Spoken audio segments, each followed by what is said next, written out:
What is the best stereo microphone and why is it this guy? In today's episode, I'm going to tell you everything about this one-of-a-kind stereo microphone. And of course, I'm going to show you what it sounds like.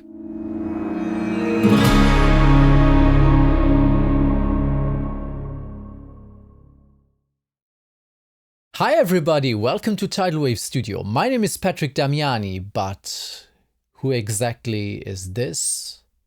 Well, if you ask me, this is the absolutely best stereo microphone you can get.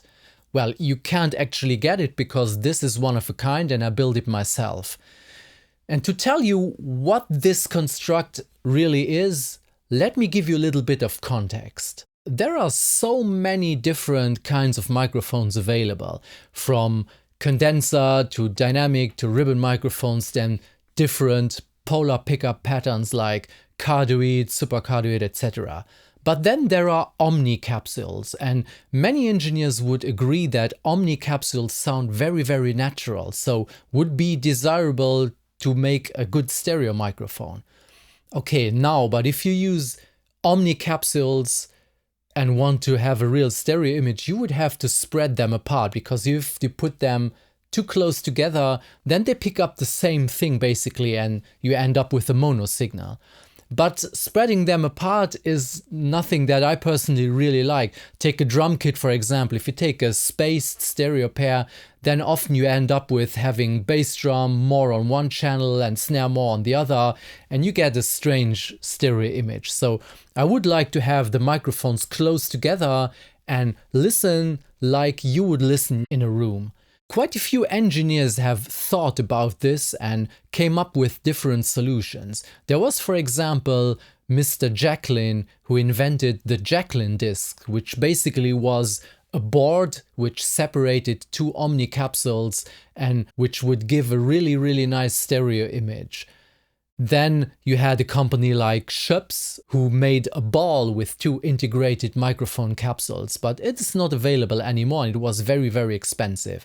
A good friend and I experimented with this concept like 20 years ago. We let somebody build the ball and we experimented with capsules and really, really liked the results. I have been recording with this kind of microphone for 20 years and I have always used it as room microphone, a stereo microphone, and it's just giving you a really, really nice stereo image which is mono compatible, which is ultra realistic, especially if you listen on headphones.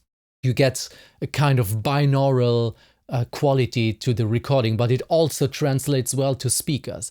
Now, 20 years later, since I'm a passionate woodworker myself, I decided I want to make a new version of this microphone, and here is the result. This is the perfect room microphone. For example, panning becomes really easy. I just place the musician where I want to hear him, and it's going to pan itself automatically. Listen to this example and see what it sounds like.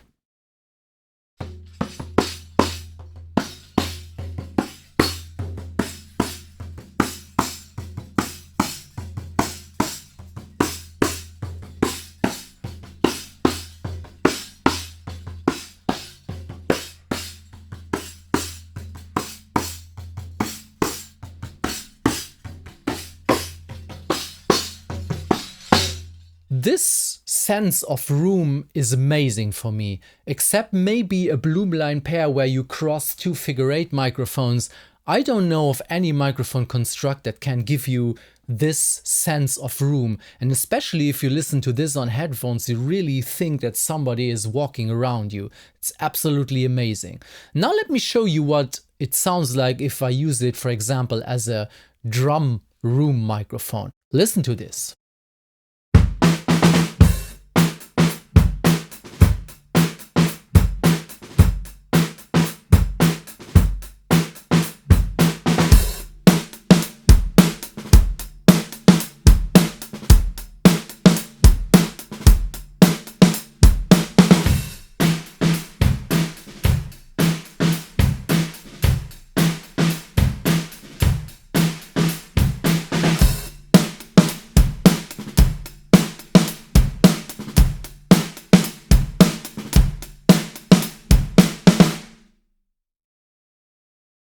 That's amazing as a drum room microphone. I use this way of recording all the time, and although that works really well, you don't have to stop there. You can use this to record any instrument. In fact, I had a little bit of fun jamming on top of this drum recording, and I used different instruments, and the only microphone I used was this. Listen to that.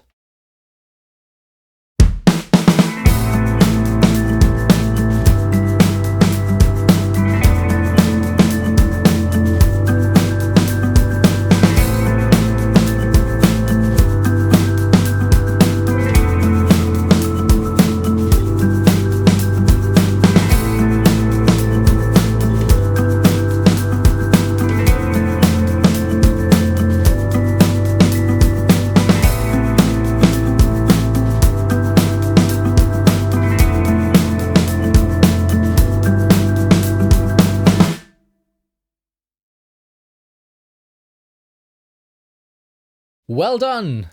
Isn't that amazing? One microphone for all these instruments and no real mixing or no panning needed because everything was just placed naturally around the microphone. I really hope you enjoyed this little demonstration and presentation of my new coworker. And if you have any questions about anything, please leave me a comment and I'll be happy to answer it. If you want to see how I built this guy from scratch, starting with rough boards, I'll link to a making of video down below and you can see how I did it. If you liked the video, please like and subscribe, and see you next time. Bye bye.